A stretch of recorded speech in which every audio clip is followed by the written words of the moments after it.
My first memories are being on a Navy base with my dad and his old crusty flying buddies, and the smell of, kerosene and the sound and the feel of an afterburn in your stomach. And I thought that's how everyone grew up, right? I'm like, that is so cool. I'm going to do that when I grow up.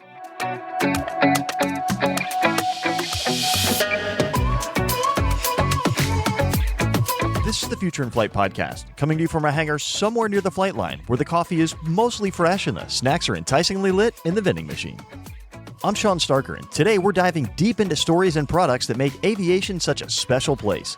We've got an incredible guest whose journey weaves together cutting-edge biomedical engineering, YouTube storytelling, and a family legacy that connects directly to Top Gun itself. Plus, we're spotlighting a revolutionary app that's changing how an entire generation learns to fly. And we'll take a look at one of aviation's most underrated workhorses, the Piper Cherokee 6, that flying station wagon that's been taking families and all their gear on epic adventures since the 1960s.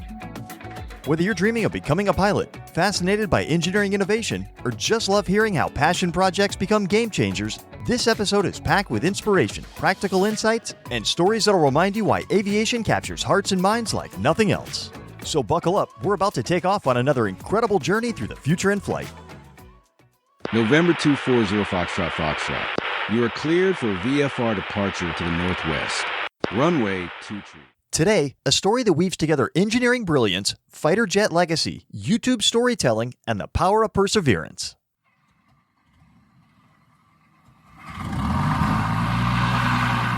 That's the sound of possibilities taking flight.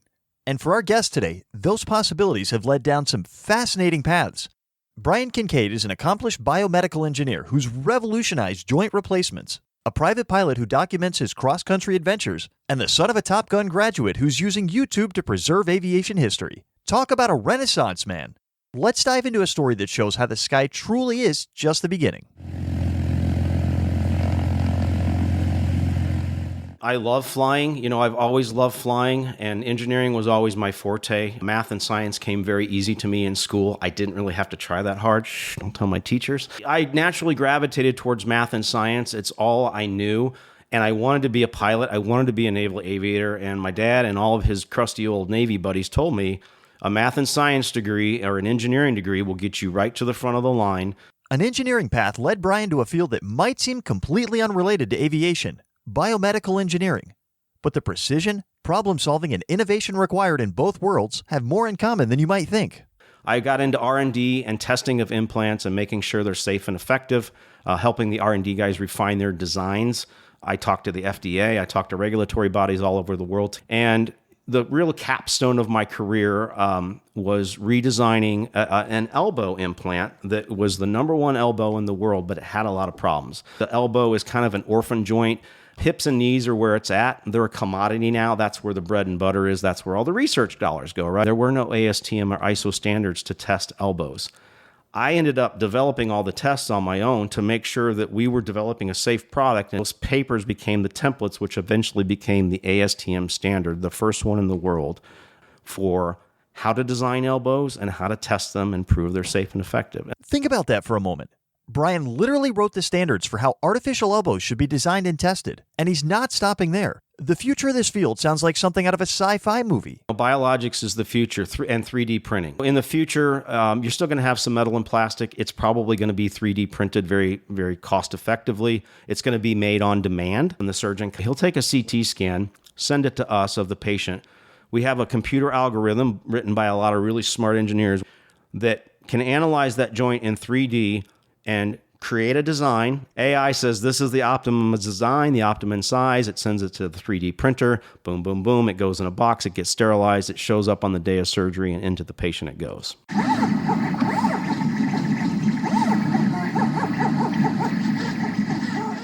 While Brian was making his mark in medical engineering, aviation was always running through his veins. And that connection to flight started very early. Like from birth. I was born into it. I was born in Kingsville, Texas, while my father was finishing up his master's in aeronautical engineering and going through advanced fighter training for the Navy in 1970. My first memories are being on a Navy base with my dad and his old crusty flying buddies, and the smell of, kerosene and the sound and the feel of an afterburn in your stomach.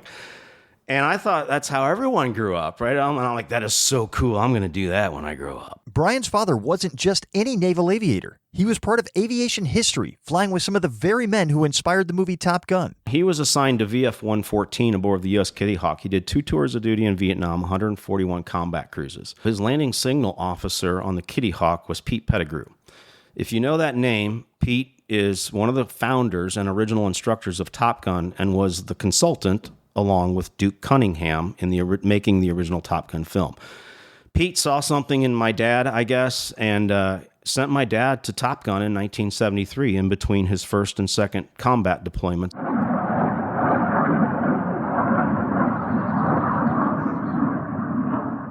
This rich aviation history might have stayed locked in the past if not for an unexpected discovery and the global pandemic that gave Brian time to explore it. My dad was also an avid photographer and filmmaker. He had an 8mm camera with him and his 35mm Nikon with him at all times. Well, he took that 8mm inside the cockpit of the F4, and he generated about 4 to 5 hours of content from his combat cruises in Vietnam. My mom gave it to me several years ago, and I honestly didn't know what to do with it. And then COVID came along. I look over one day, and there's this cardboard box sitting in the corner with all these, 8mm reels. So I had them all digitized, and I got them back as MP4s, and I just sat down and I started watching them every night. So I wrote a letter. I reached out to all his crusty old Navy aviator buddies that I grew up with, and I said, hey, I've got this idea. I would love to do some reaction videos. And that's how the Mad Duck Chronicles was born, a YouTube series where Brian shares this incredible historical footage with commentary from the very pilots who were there. It's living history and a beautiful tribute to his father.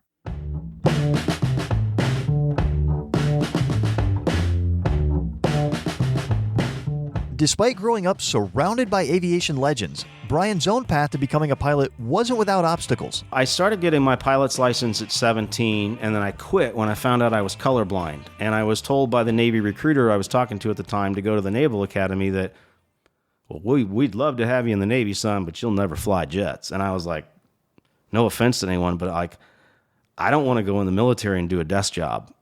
I'm going in the military to go with my hair on fire at Mach 2, right?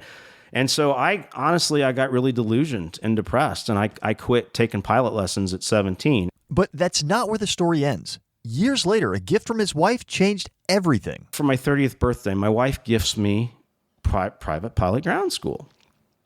And at the time, I was unemployed. We had just gotten married. We had a kid, and we didn't have a lot of money. And I'm like, what in the hell are you doing? And she's like, dude, all you do is talk about airplanes, stare at airplanes in the sky. You can identify any airplane that flies overhead. And it's obvious you love it. I don't understand why you're not doing it. Flying is flying. And, when she put it like that, I was like, you know what? You go on 140 knots in a Cessna, I'm still flying an airplane.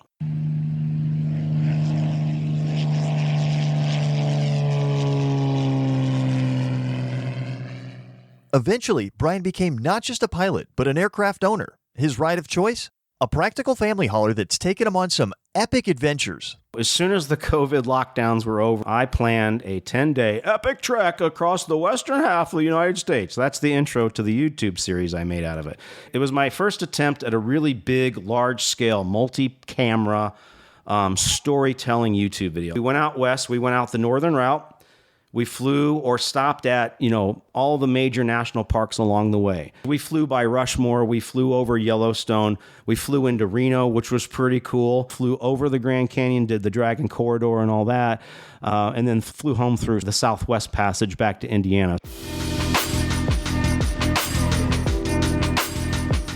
Brian's YouTube channel, 60 Alpha, named after his aircraft's tail number, combines his love of aviation, filmmaking, and music. It's a creative outlet that connects with viewers in a unique way. And so one of the things I try to do on my channel is kind of marry all of my passions, right? Flying, filmmaking, and music. I purposely scout and procure music for each of my YouTube videos, for each scene. And I try to use it to incorporate into the video, to enhance the video, to enhance the storytelling, to create the mood or the vibe. And I take a lot of pride in that. My wife tells me I spend too much time making videos. I probably spend 50 hours, 60 hours to produce a finished video. For all the young people listening who might be struggling with setbacks or trying to figure out their path, Brian's story offers some powerful wisdom. Perseverance, never give up on a dream. As I mentioned earlier, I gave up on flying at 17 because I was told I was colorblind and I would never fly Navy jets. And I thought that was the only kind of flying there was. And I missed out on some really great flying years. I didn't get my ticket till I was 31. Don't ever give up. And accept failure and know that failure is a part of life. It's how you react to the failure that matters. So the 17-year-olds out there that are struggling or think that your dreams can't come true, they may not come true the way you envision them as a 4-year-old kid, sitting in the cockpit of an F-14, but they can come true in some form or another if you persevere.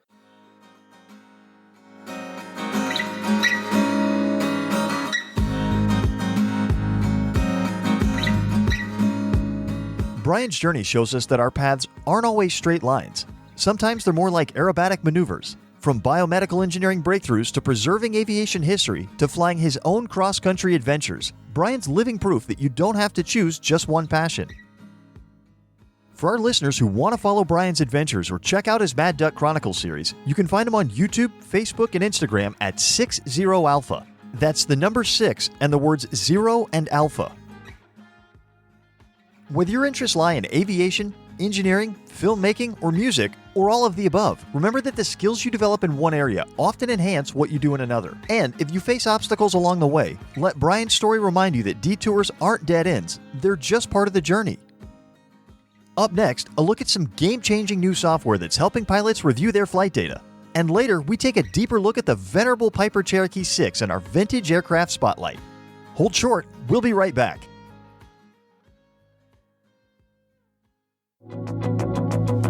Trusted in aviation training since 1940, ASA creates first-class products that empower pilots and mechanics to succeed. Whether your journey involves earning your airman certificate, flying or maintaining a new aircraft, or climbing the career ladder. Backed by integrity and exceptional customer service, our pilot supplies, books, and digital training help you navigate the dynamic aviation landscape. With ASA by your side, the sky is not the limit, it's just the beginning.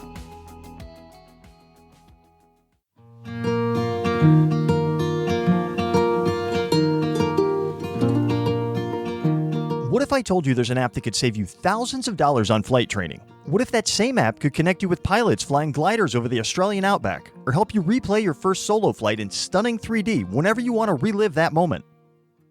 Meet FlyOrka, an app that's turning smartphones into flight training tools and creating a global community of pilots who want to help each other get better. But this isn't just another aviation gadget. This is about changing how an entire generation learns to fly.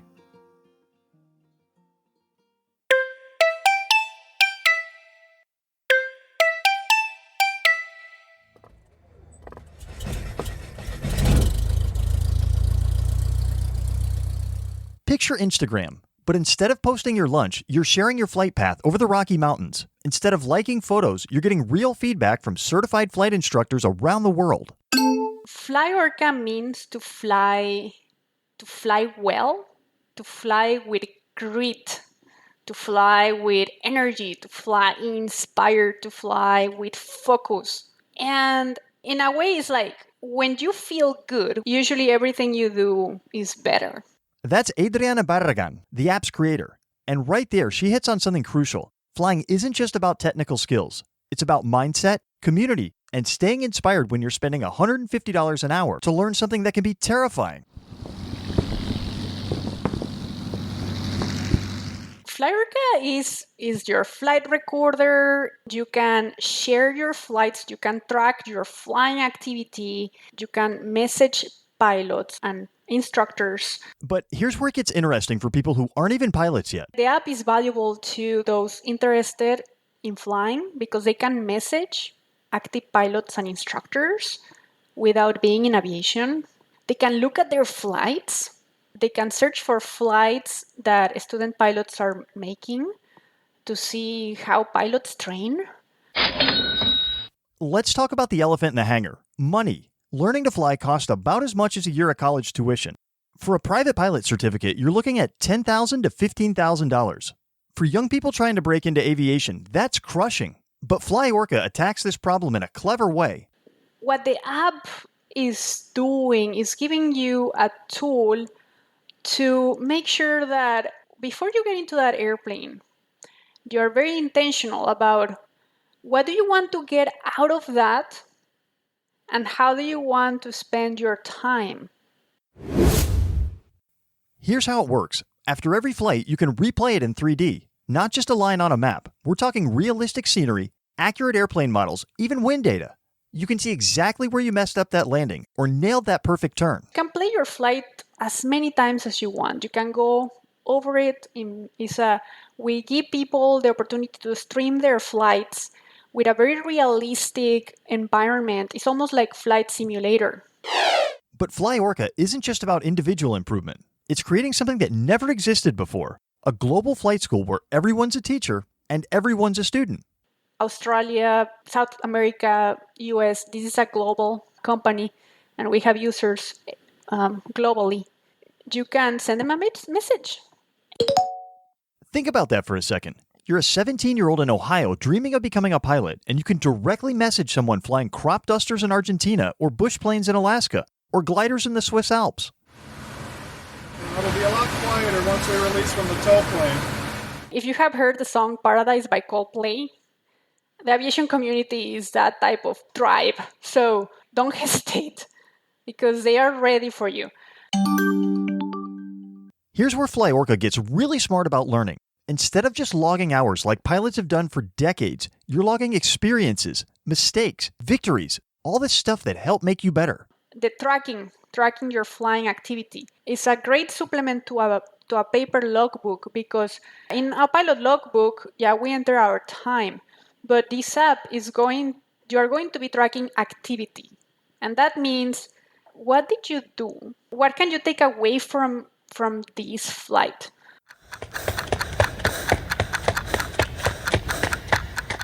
Adriana compares it to athletic training. That's how athletes train.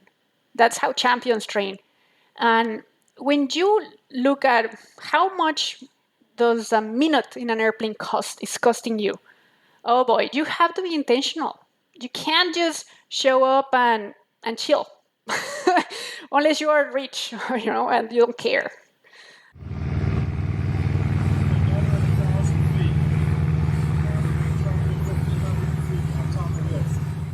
There's a crisis brewing in aviation that most people don't know about. Flight instructors, the people who teach new pilots, are disappearing. They're burned out, underpaid, and moving on to airline jobs as fast as they can get them. Right now, unfortunately, we only have a few instructors that are committed to educating because most of them are not able to continue to instruct for many difficulties. So we are losing many instructors. Fly ORKA is trying to solve this by creating a platform where serious instructors can build actual teaching businesses, not just collect hours. Through the app, we are allowing people to discover training from instructors who own their own teaching businesses. They do it as a profession, and they are committed to mentor, coach, and develop the type of pilots we want in command.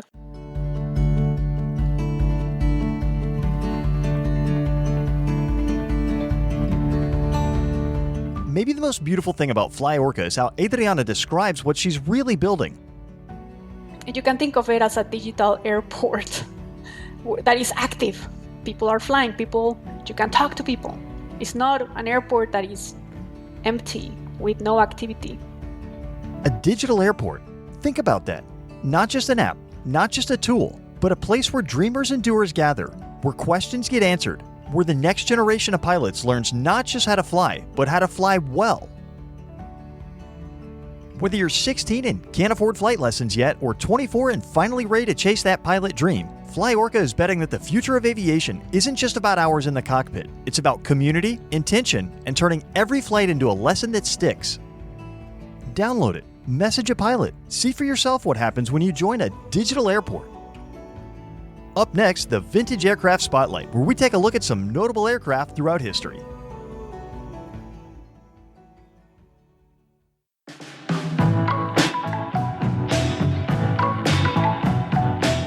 Now we're diving into another edition of the Vintage Aircraft Spotlight, where we dive deep into the aircraft that has shaped aviation history and continues to inspire pilots today. Today we're talking about what some like to call the flying station wagon of general aviation, the Piper Cherokee 6. This airplane might just be one of the most underappreciated workhorses in aviation history. Picture this, it's 1965, and families are getting bigger, businesses need to move more people and cargo, and pilots are looking for something that bridges the gap between a 4-seat trainer and an expensive twin-engine aircraft. Enter Piper Aircraft with a brilliant solution. Take the reliable PA-28 Cherokee, stretch it by 4 feet, widen it by 7 inches, and stuff a powerful 6-cylinder engine up front. The result? The Cherokee 6, officially designated the PA-32, and it was exactly what the market needed.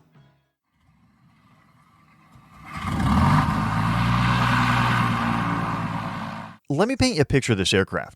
Imagine walking up to what looks like a Cherokee that hit the gym and bulked up. At 27 feet 7 inches long with a 32-foot 8-inch wingspan, it's not huge by today's standards, but in 1965, this was a game changer. But here's what really sets it apart, that big double door in the back. We're talking about a door so wide you could almost drive a golf cart through it. Pilots have been known to load everything from baby grand pianos to wheelchairs with ease. And while you might not be able to actually take the golf cart, taking 4 sets of golf bags is light work. One owner I read about really did transport a baby grand piano in his Cherokee 6. Try doing that in a 4-seater.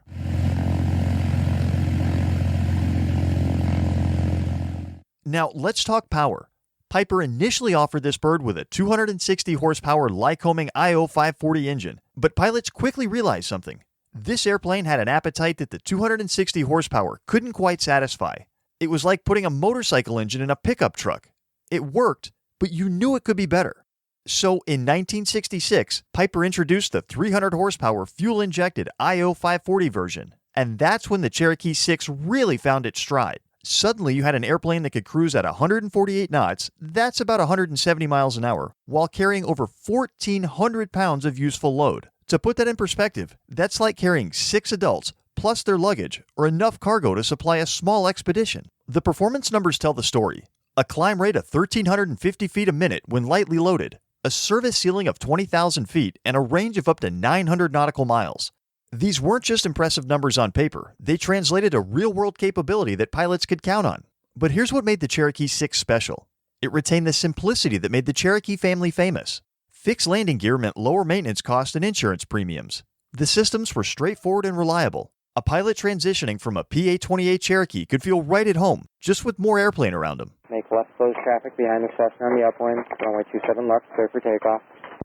Close traffic, clear for takeoff, 27 left for 0. Of course, no airplane is perfect, and the Cherokee 6 has its quirks. The fuel system is, let's call it, involved. With 4 tanks, 2 mains and 2 wingtip tanks totaling 84 gallons, you have to stay on top of fuel management to keep the airplane balanced. The rule is simple. Fill the outboard tanks first, use the mains first, and switch tanks every 15 to 30 minutes. Miss that routine, and you might find yourself with a lopsided airplane. And then there's the fuel burn. At 15 to 17 gallons an hour, this isn't an airplane for the budget-conscious flight training market. But for serious transportation, it makes sense. You're getting near twin-engine capability with single-engine operating costs. The Cherokee 6 found its calling in roles that demanded versatility. Air taxi operators love it for its passenger capacity and cargo hauling ability. Photographers use it for aerial work thanks to those big windows and stable platform. Skydiving operations appreciate the spacious cabin and large door. And families? Well, families finally had an airplane that could take everyone and everything on vacation without leaving half the luggage behind. In fact, one of my most favorite memories as a child is of an epic cross-country trip we took in ours. We brought an airplane full of family from Florida to Utah and saw all the sights along the way.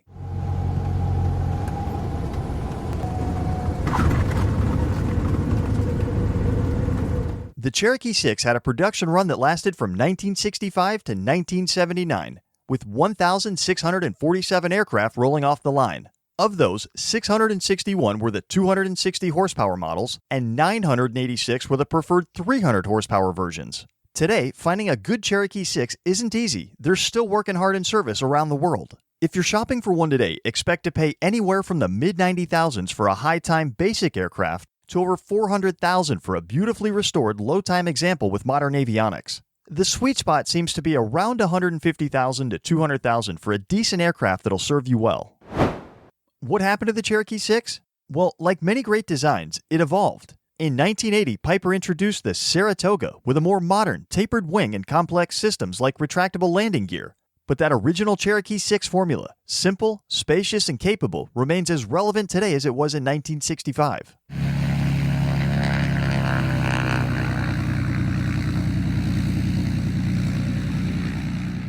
Here's what I find fascinating about the Cherokee 6.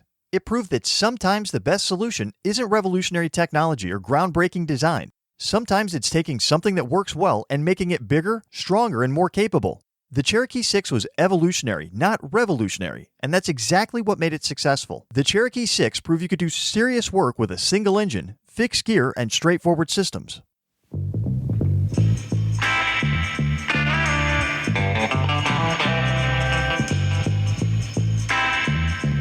As we wrap up today's spotlight on the Piper Cherokee 6, I want you to remember this. Aviation isn't always about the fastest, the newest, or the most technologically advanced.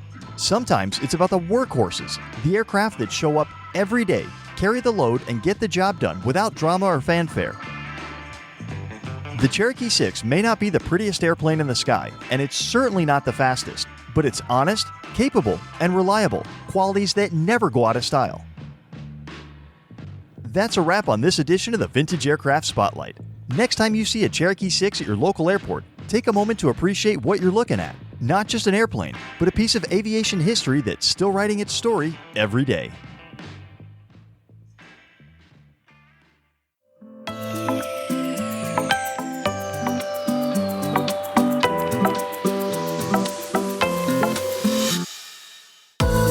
And that brings us to the end of another episode of the Future in Flight podcast. From Brian Kincaid's incredible journey combining biomedical engineering with preserving Top Gun history, to the revolutionary training platform that is Fly ORKA, to the timeless utility of the Cherokee 6, today's show perfectly captures what this podcast is all about.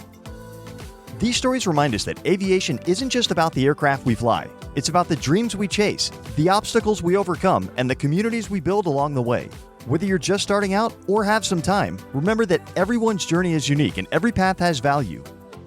Before you taxi back to your day, I need a huge favor. If this episode inspired you, educated you, or just made your commute a little more interesting, please hit that subscribe button and leave us a review. Your reviews help other aviation dreamers find our show, and they genuinely make my day when I read them. Seriously, knowing that we're helping spark someone's passion for flight, that's what keeps the hangar door open around here. You can find all our episodes wherever you get your podcasts, and connect with us on social media for behind-the-scenes content and updates on upcoming guests.